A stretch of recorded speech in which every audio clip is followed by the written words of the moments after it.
বিসমিল্লাহির রহমানির রহিম। আসসালামু আলাইকুম।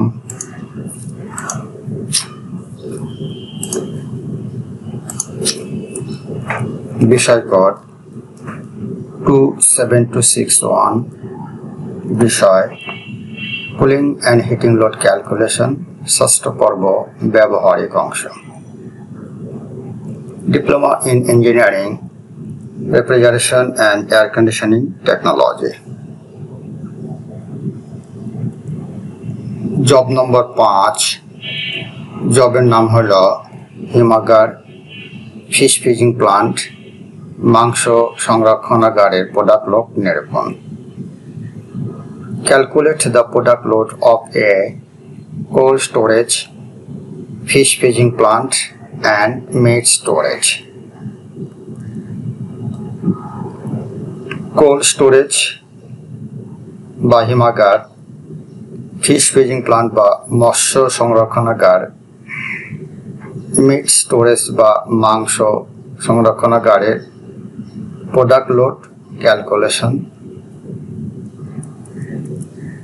উপস্থাপনায় আমি আবু মোহাম্মদ আতিকুল্লাহ, চিফ ইন্সট্রাক্টর ও বিভাগীয় প্রধান, technical refrigeration and air conditioning RSA, Dhaka polytechnic institute, Tejgaon শিল্প এলাকা, ঢাকা 1208।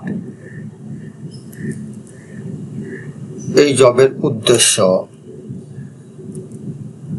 একটি হিমাগারে রক্ষিত বস্তু সামগ্রী বা প্রোডাক্ট সামগ্রী থেকে অর্জিত তাপ সম্পর্কে ধারণা লাভ।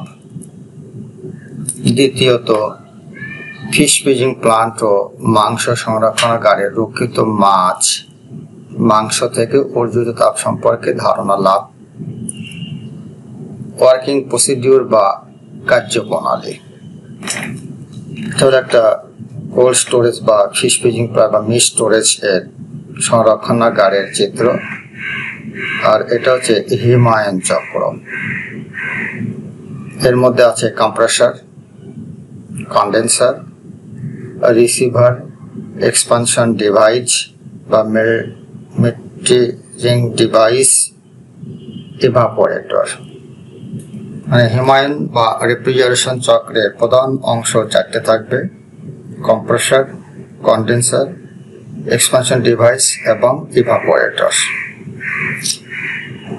ওয়ার্কিং প্রসিডিউর বা কার্যপ্রণালী হল, যদি কোনো বস্তু সামগ্রীকে নির্দিষ্ট তাপমাত্রা থেকে শীতল করে হিমাঙ্কে আনতে হয় অথবা আরো শীতল বা ঠান্ডা করে সংরক্ষণ করতে হয়, তাহলে উক্ত প্রোডাক্ট থেকে অপসারিত তাপ 3টি ধাপে নির্ণয় করতে হয়।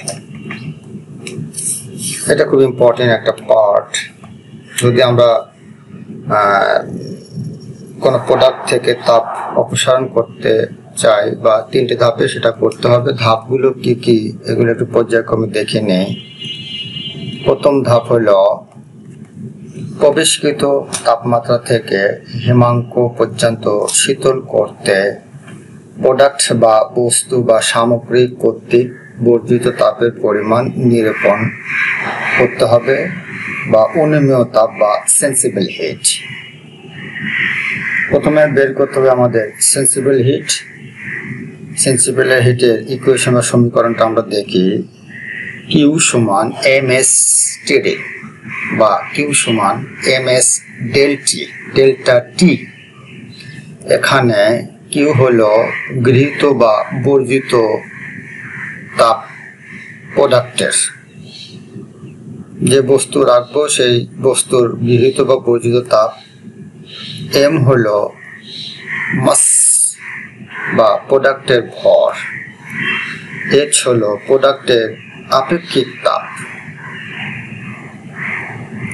এবং ডেল্টা টি বা টিডি হলো তাপমাত্রা ব্যবধান, প্রোডাক্টের প্রবেশের সময় তাপমাত্রা ও হিমাঙ্ক তাপমাত্রা।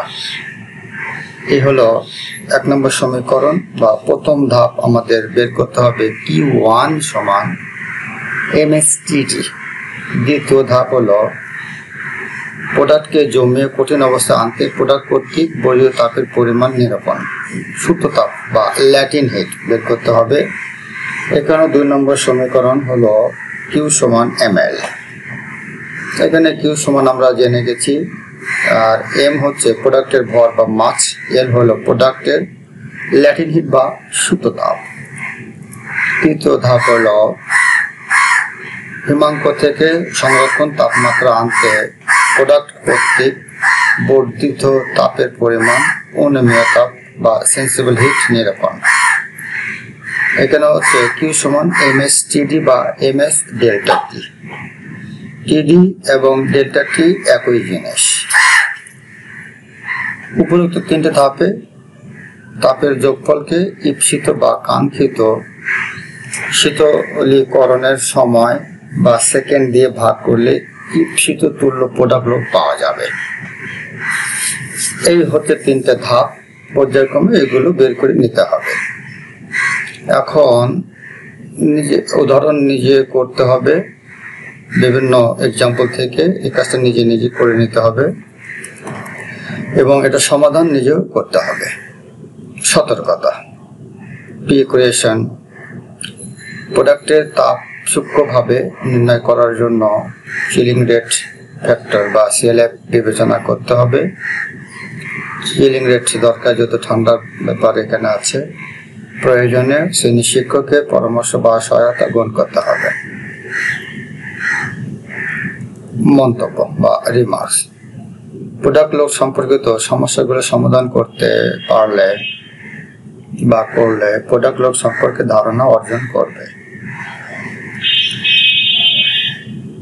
এই পাঠ সম্পর্কিত যদি কোনো কোশ্চেন থাকে ইমেল করুন। এটা হচ্ছে ইমেল অ্যাড্রেস।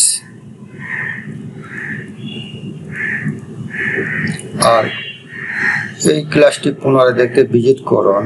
ইউটিউব লিংক হলো